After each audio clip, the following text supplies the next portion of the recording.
The Cave Shaman. Let me tell you about a guy who almost got hunted. Not killed. Hunted, set up, baited, led somewhere. The whole thing planned months in advance, the way you'd hunt an animal. He didn't die, and that's almost the strangest part of it. He walked away. But nobody really walks all the way away from something like this. This happened to someone I got to know around 2016, maybe 2017. And the reason I even heard about it is its own little story. So let me back up. A few years ago I had a phase. You know the kind. A wind blows through you, and suddenly you want to do something you've never done. For me it was abandoned buildings, haunted houses, empty places, the whole idea of standing somewhere people had walked away from.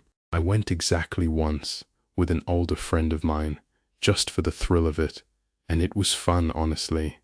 But he had his own life, I had mine. Our schedules never lined up, and that's how a person ends up looking for a club. So I joined one. An online group, people who were into exactly this, and pretty quickly I realized I didn't actually need to go crawling around dark buildings. I've got a family, a kid, a whole life. What I liked was the people. So I'd show up to the coffee meetups, shake hands, get to know folks. I sell cars for a living, so part of it, honestly, was just networking, meet people, make connections, maybe move a vehicle or two. And it was at one of those meetups, the third or fourth time I'd come out, that somebody said it, just casually, in the middle of some other conversation. "Hey, didn't you almost die that one time?" And of course my ears went straight up. I said I'd never heard that story, and the guy it happened to just laid the whole thing out for me, start to finish. I'll call him Kevin. Back then he was in his late 20s, living in a different city from me at the time, and he'd been obsessed, really obsessed with abandoned places, haunted houses, the occult, seances, all of it for years before any of this. Still is. The thing about people who chase abandoned buildings, Kevin told me, is that information is everything. The locations, where the good spots are, that's the lifeblood. You can search online all you want, but the places you find that way are garbage, picked over, boring, nothing. So you grind, and eventually you end up doing what Kevin did, what I did.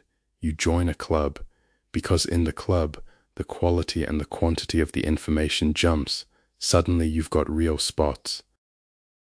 So Kevin's running around with these people, small groups, dinner, and then a building, comparing notes. And here's the thing nobody warns you about. It gets boring. The first few times, sure, the place overwhelms you. You stand there thinking, this is genuinely terrifying. But go 10, 12 times, and a creepy empty building is just a building with the lights off. So people start reaching for something stronger. Seance, chants, little rituals to summon a bigger scare. And in that crowd, Kevin met a guy, a member who'd been around about 6 months, 3 years older than him. And this guy was a walking encyclopedia, every famous spot in the country, hospitals, schools, the places people only whisper about. He'd been to all of them, had the photos to prove it, and he knew locations ordinary people had no idea existed, rattling them off like nothing. Kevin actually wondered if the guy was a little unhinged, but unhinged or not, this was the man with the information. So Kevin made himself useful, buttered him up, got friendly, did the whole song and dance, and it worked. They got close. I should give this man a name too, except, and you'll see why this matters, we never actually learned his real one. Nothing about him turned out to be real, so I'll just call him Adrian, and you can hold that name loosely, because by the end even the name is a kind of lie. Adrian took Kevin and some of the others to a few of his spots. Creepier than usual, sure, but still, no apparitions, no real phenomena, nothing. And Kevin, half joking, kept pushing him. Come on, man, you don't have anything good? I want to actually see a ghost.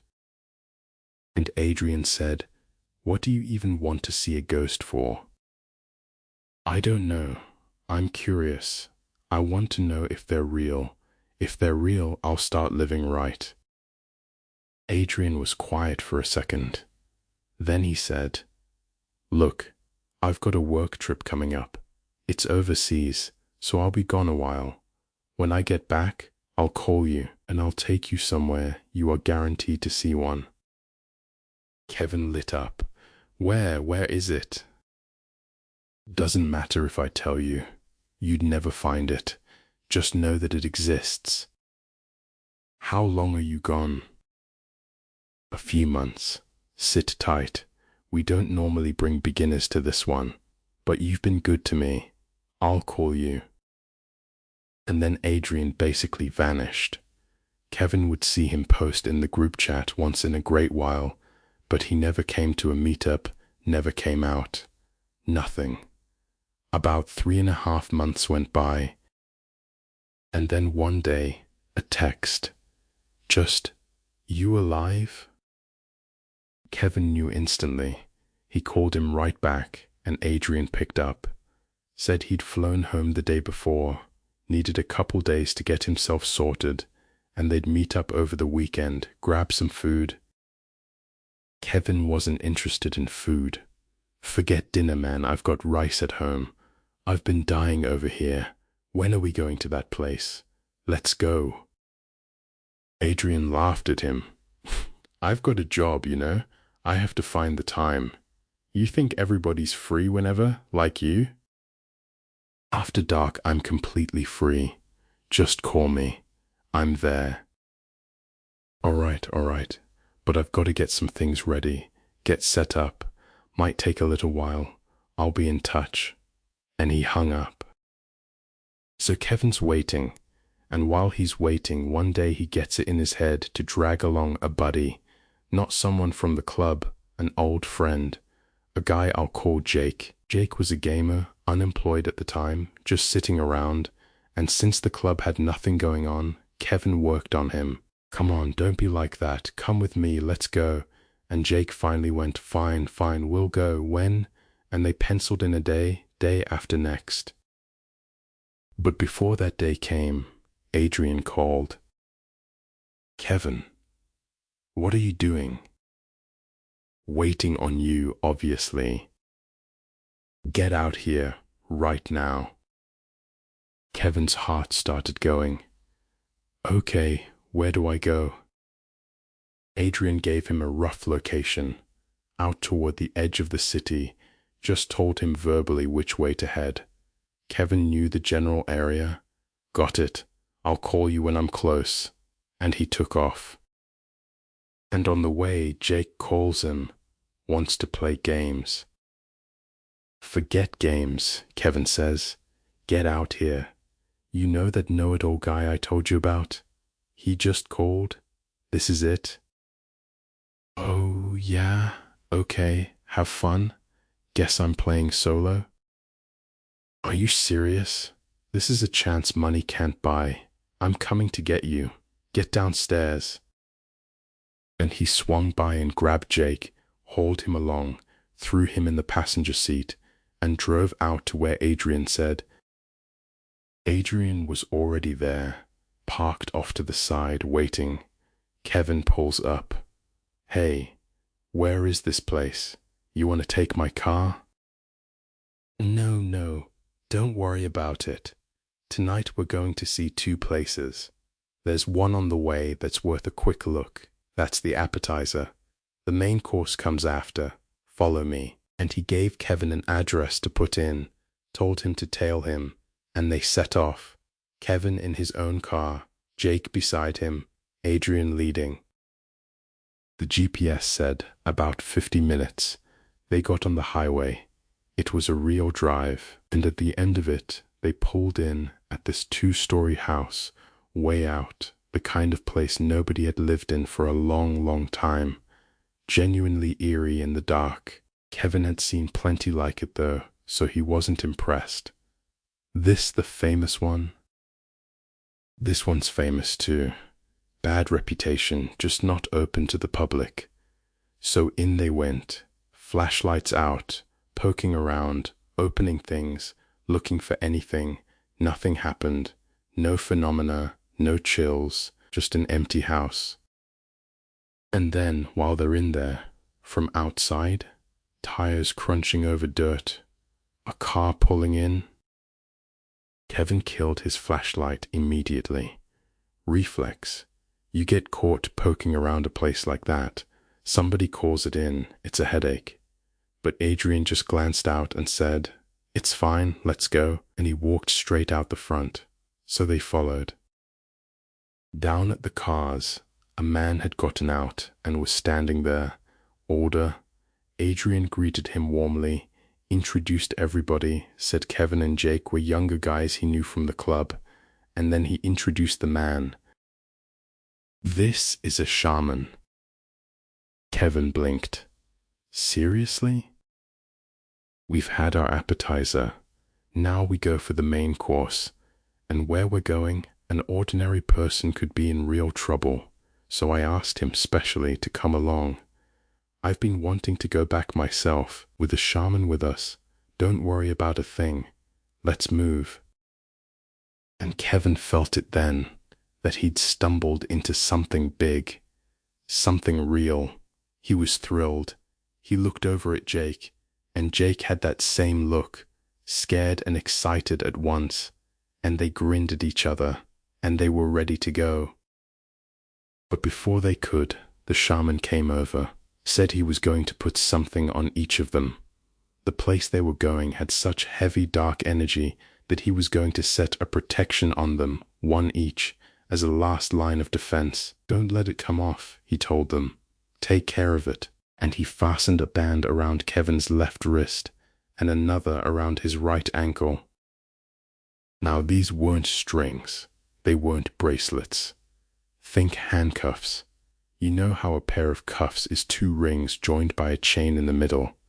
Take away the chain, leave one ring on a wrist, and it looks like a bracelet. That's what these were. One snapped onto the left wrist, one onto the right ankle. And here's the strange part. There was a little bell inside each one, so when you moved it rang, a soft little jingle. He only put them on Kevin and Jake. Adrian, he said, had enough experience, he'd be fine, just the two of them needed it. And a shaman's offering you protection, so of course you take it. They're about to head out, and Adrian turns to Kevin. "You really want to see a ghost?" "I told you I do. Why else would I be here?" "Then you and your friend, hand over your phones." "Why?" "No electronics from here on. Anything electronic interferes. Guaranteed. Empty your pockets." And they handed everything over, phones, the works. Adrian had them lock it all in Kevin's car. Even lighters, he said. No electronics. Nothing on your body. So they cleaned out their pockets, put it all in Kevin's car, locked it, and they piled into Adrian's car, all four of them, and drove off from the two-story house. About 30 more minutes. And the whole way, the shaman is talking, telling them, when you see things in there, don't panic. That's the worst thing you can do. All this advice, and Kevin's loving it. Best night of his life. Then the car stops, and up ahead there's a barrier arm down across the road, one of those gates, and beyond it, a road heading up into the mountains. "What's this?" "It's a fire road, an old one. They blocked it off, but it opens," and Adrian got out, lifted the arm by hand, and it swung up with this rusty shriek. He pulled the car through, set the arm back down, got back in, and then, pitch black into the mountains, an unpaved track. They drove for 20-30 minutes, slow, crawling along, and out of nowhere there's this little clearing, just big enough for a car to do a 3-point turn, and the road keeps going past it, and Adrian parks there. And there's another vehicle already there. A van. Hey, somebody's here? Nah, Adrian says. That thing's here every time. Somebody dumped it. Been here forever. Nobody'll even come haul it off. And he parks, pops his trunk. And inside the trunk, there's a small can of gasoline and a bundle of torches, the kind that come ready to light, 5 or 6 of them, and some other things, incense and so on. Adrian starts gathering it up. Once I cut the headlights, you won't see your hand in front of your face out here, he says. So we soak the torches, light up, and head in. Soaks them, lights them, kills the engine. And just as they're about to go, Jake grabs Kevin's arm. Kevin looks at him, and Jake is shaking his head, slow, side to side. What? Come on, let's go. I'm not going. What? You scared? You chickening out? But the shaman's right there, and Adrian's right there, both standing close. And Jake says, low, Kevin, can we just not, please? What is wrong with you? You don't get a chance like this. Let's go. I'm not going in. And he turned around and started back for the car. I'll wait here. And Kevin watched Adrian's face do something, and the shaman's too. This strange, complicated expression. Kevin was embarrassed. I'm so sorry. I didn't know he'd freak out like this. I'm sorry. And Jake's already climbing into the car. Adrian sort of waved it off. It's fine. He's nervous. No point dragging him in scared. That's not good either. Let him wait. Kevin, you just come take a look with us. Hour tops, we'll be back out. And the shaman's nodding along. Your friend can rest in the car. And Kevin leaned into Jake one more time, and Jake whispered, really quiet so the others couldn't hear, don't go in, just don't go in. And before Jake could say another word, Adrian was right there at Jake's shoulder, between them. All right, your friend waits, you come with us, we'll be quick. And he started Kevin moving. So Kevin called back over his shoulder, stay put, you coward. And in he went. 3 men, the middle of the night, torches lit, walking up the mountain. Maybe 10 minutes in. And it wasn't a house. It wasn't a building at all. It was a cave. A big mouth in the hillside right in front of them. What? I thought this was a haunted house or something. It's a mine, Adrian said. Old coal mine. Go on in. You'll understand once you're inside. And Kevin had never done this. Stood at the mouth of an abandoned mine in the dead of night. And before he'd even stepped in, his whole body went cold. The thing looked like a black snake with its jaws open. The 2 of them went first, and Kevin fell in behind at the back, and the one in the middle, Adrian, said, don't hang back there. Come up to the middle. You're at the back. Something grabs you. That's it for you. And Kevin thought, yeah, somebody could pull me back into the dark and I'd just be gone. So he moved up between them and felt a little better. The entrance was tight. It's a mine. And then it opened into a wider chamber, with the tunnel continuing on into the dark beyond it. And it was awful in there. The torchlight flickering, things on the walls turning into faces, and then back into rock. Kevin's nerves were already shredded. And then, up front, the shaman just stopped. Kevin nearly walked into him. Adrian stopped too. What is it? You see something? No answer. Adrian pushed up past Kevin to the front. Hey, hey, tapped him on the shoulder. The shaman stood there frozen, and then he spoke and his voice was wrong. He said, I'm here. And Kevin's like, what's going on with him? And Adrian goes, damn it. If a shaman gets taken, there's nothing we can. And then the shaman dropped his torch, and he turned on Adrian. Why did you lock me up, you bastards? And he was on him, both hands around Adrian's throat, choking him. And Adrian dropped his own torch and got both hands on the shaman's wrists, trying to pry him off, and he couldn't. Kevin, help me! Kevin, help! And Kevin lunged in to pull the shaman off, and the shaman's head snapped around, and he looked Kevin dead in the eyes, and the look in them was so vicious that Kevin let go and backed away, just on instinct, backed right off. And Adrian, still being throttled, gasps out, Kevin, go get your friend. The two of us can't do this. Go get your friend. Bring him here. So Kevin grabbed a torch and ran out of the cave, half sliding down the mountain back to the cars, threw Jake's door open. Out! Get out! What? Why? The shaman's possessed. I've never seen anything like it. You have to come help me. Somebody's going to die. Hurry, hurry. And Jake gets out, takes a few steps, and then grabs Kevin and stops him. Kevin spins around, furious, and Jake says, let's just go. Right now. Let's get out of here. And Kevin loses it.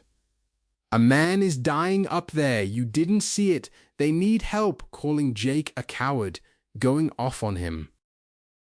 And Jake takes him by the front of his shirt and drags him around to the back of that parked van, and he grabs Kevin's wrist and pulls his hand up and makes him touch it, the body of the van. Pat, pat, pat. This is the abandoned van? Are you kidding me? What? When I was following you in, Jake says, I was looking at it from the car, a vehicle that's been dumped out here 1.5 years, and there's no dust on it. The tires aren't even flat. That's why I wouldn't go in. Something felt wrong. And Kevin, look, you and I are sitting here. We know this is a horror story, so it's obvious. But standing there in that moment, Kevin's thinking, if I write this off and walk away, and Adrian actually dies up there, that's on me. How do I live with that? What do I do? What do I do?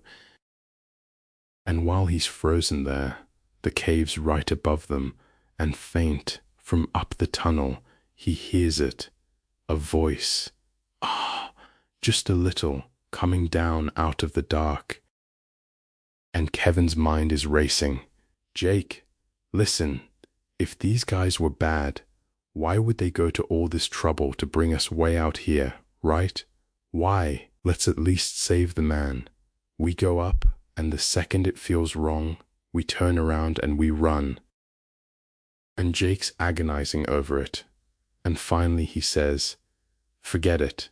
Fine, we go up, but the moment it's wrong, we leave. And he bent down and picked up a rock, gripped it in his hand, and they went. Kevin led back to the mouth of the cave, and as they got close, the sounds got louder, the sounds of a struggle, and Kevin actually felt relieved. Good, he's still alive, he's holding on. Come on, hurry. And they pushed in, back to that wider chamber. And it was empty. One torch lying on the ground, burning, nobody there. They'd gone deeper. And Kevin's brain goes to the movies. You know how in a film, somebody gets dragged off by something strong, deeper and deeper into the dark. He's thinking, they've pulled him in deeper, he's done for. We've got to go further in. And they pressed on.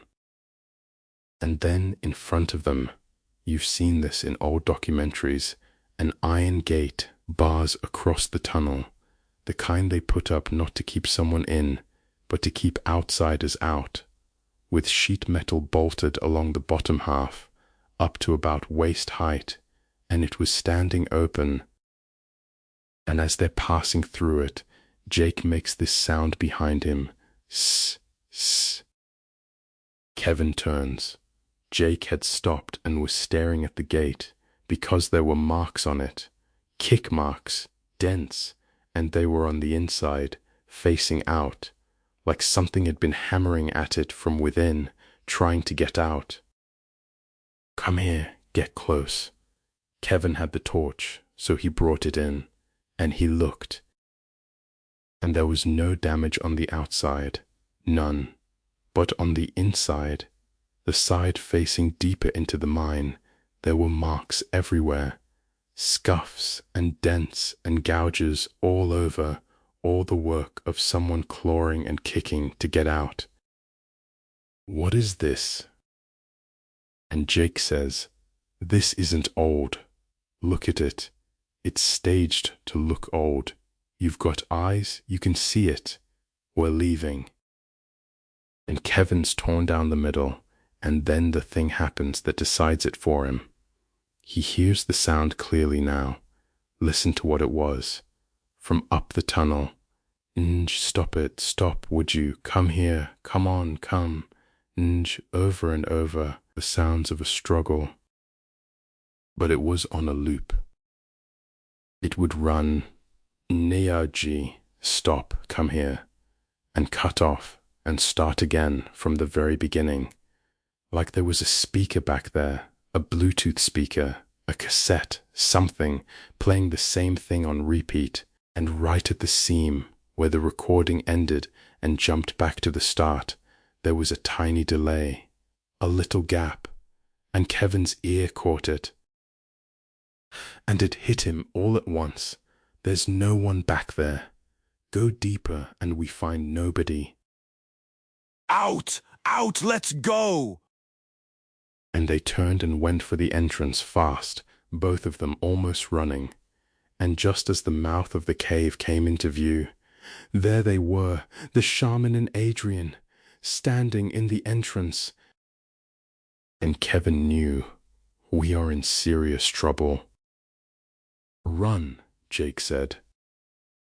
And the two of them charged, and lucky for them, Jake still had that rock, and the other two weren't holding any weapons, and when they got close enough, Jake hurled the rock right at the shaman's face. Dark as it was, the shaman never saw it, took it square. He cried out, then Kevin saw Adrian's face go to total shock, and the two of them just put their shoulders down and shoved past and ran. They ran for the cars first. The plan was start a car, drive out, but the van was locked and Adrian's car had no keys in it. Two cars, both useless. So they stood there and thought it through. There were two ways out of that clearing. The road they'd come up, that was one, and the road that kept going past the clearing, that was the other, and they had no idea which led where. So they figured, odds are best on the road we know. Run the way we came, and if we hear a car behind us, we duck off to the side and hide. And the torches, remember those were just soaked and lit for the trip in. They were already guttering, dying down, so they figured ride it as long as it lasts, and they took off down the track. And as they're running down the mountain, they hear it from up behind them, feet coming, leaves crunching, and right then it dawned on both of them. The bells. Why the shaman put the bells on their bodies? No matter which way they run, those men can hear it, can follow the sound. And worse, Kevin looked back up the mountain, and there were lights. Flashlight beams. Real flashlights, because a torch doesn't throw light far, and these reached, beams swinging back and forth, coming down. So the men had flashlights, and probably something in their hands now too. The way we came, go, go, and they ran. But the torches bouncing in their hands, they could barely see anyway, so they pitched the torches and let their eyes adjust to the dark, and ran, well, not ran really, stumbled, hands out in front, feeling their way. And no matter how Kevin turned it over, there was no shaking those bells. He realized it cold, As long as we're on this road making this noise, they will follow us. Jake, off the road. We get off the road, down the side. And they went to climb down off the track, but in the dark you couldn't tell if it was a slope or a cliff, so they felt with their feet, and it wasn't too steep, and they slid down it, the way you'd glissade down a mountainside, down a ways, and then they stopped and held. And they held themselves dead still. Kevin gripped his own left wrist with his right hand to pin the bell, keep it quiet, and planted his legs flat to the ground so the ankle bell wouldn't ring. Both of them frozen like that, each with a rock in his free hand, because if the men got close, that was it. They'd have to fight. And they waited, and the footsteps came closer, and the voices, and then nothing. Quiet. No engine starting, just quiet. So they started inching downward, slow as they could, easing down the slope, and God, the leaves, in that silence the crackle of every dead leaf sounded enormous. They crept down on all fours, basically. And then, 2 engines, up at the clearing, both cars starting at once, and then the sound of them pulling out and driving off, but not down the road Kevin and Jake had run. By the sound of it, the 2 cars went the other way, out along that road that kept going past the clearing, the one neither of them had taken. Gone. They were gone. So they climbed back up to the unpaved track and just ran, flat out, downhill, no idea where they were, tripped over rocks, went down, rolled, didn't even feel it, got up and kept going. Somehow they made it down. And they had no idea where they were. This was not the kind of place where a village sits at the bottom of the road. Even once they were out, nothing. No houses, not one, no cars on the road. They walked, didn't have the strength left to run, walked like a couple of madmen. And I'll tell you where this was, just this once. It was deep mountain country, the kind of remote, rural place where, late at night, in the truly out-of-the-way spots, no cars come at all. The 2 of them just trudged along the road, no idea where it led, no phones, nothing in their pockets. And after a long time, they saw the most beautiful thing in the world, a streetlight. No houses around it, but a streetlight means maybe a road that cars actually use, and sure enough, a car came. Not the men's car, a different one. So they waved it down, and it didn't stop. And honestly, picture it. Middle of the night, 2 men covered in dirt, flagging you down on an empty mountain road. What sane person stops? Nobody. So it blew right past, and they cursed it and kept walking. And they walked another hour and a half easy before they finally came on a house. And they woke the people up, asked for help, and called it in, called the police, and laid the whole thing out. The police knew the area. They knew the spot near where Kevin had left his car, the 2-story abandoned house, so they went to get it. And remember, Kevin's phone, everything, was locked inside that car, and it was a smart key, so the key was in there too. They get there. The car's gone. Stolen.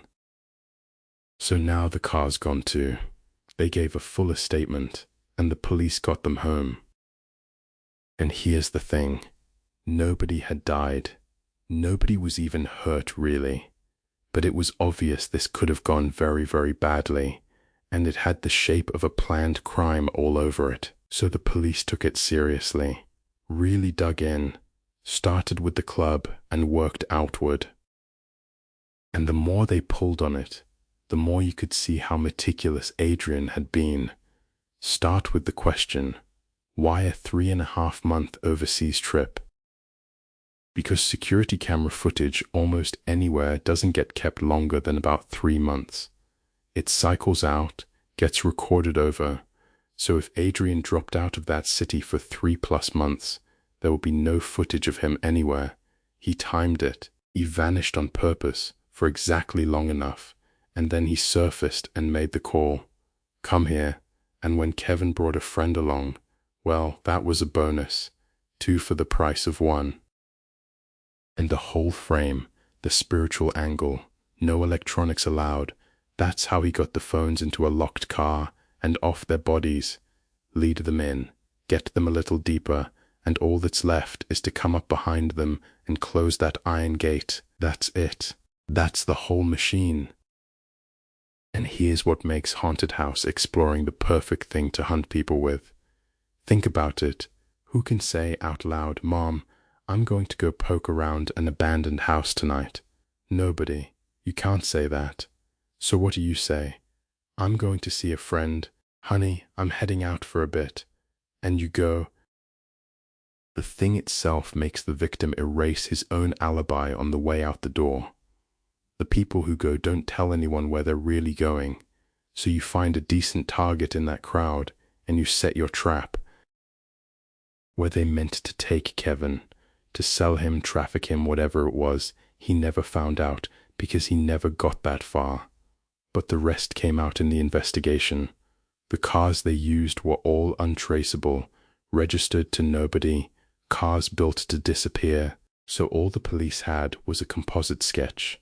What Kevin remembered, what the club members remembered. There was not one photograph of the man anywhere, not in a single club member's phone. His phone was an illegal line, registered to no one. The man had evaporated, like he'd never existed. And the police were honest with Kevin. They told him, "Look, no one was actually harmed here. There's a limit to how much manpower we can put on this." And even so, Kevin said they worked it as hard as he could ever have hoped. They genuinely tried, and they could not find him. After that night, Kevin stayed away from it for a few years. Then the itch came back. It does with people like him. And now and then he'll go out with one of those big group trips, a whole crowd of people, and just look, just stand at the edge of it, never alone, never deep. And he told me the same thing I've heard before, the thing that stays with me. He said, "You think ghosts are the scary part? People are the scary part. People are what you have to watch for." Because think about where they met that man. A club. And he said he was a shaman. And there's no license for that. No badge, nothing. You say you're a shaman, you're a shaman. Whether you're a killer underneath it, who can tell? And the whole setup is built so that the insane things sound reasonable. You have to leave your phone. Out in the world, that's a red flag. But standing at the mouth of a haunted mine, with a man talking about dark energy, well, it's a spiritual thing, isn't it? So of course you do what he says. That's the moment the impossible gets dressed up as common sense, and you stop asking questions, and you follow them in. So maybe the right amount of curiosity is the amount you can satisfy from a safe chair.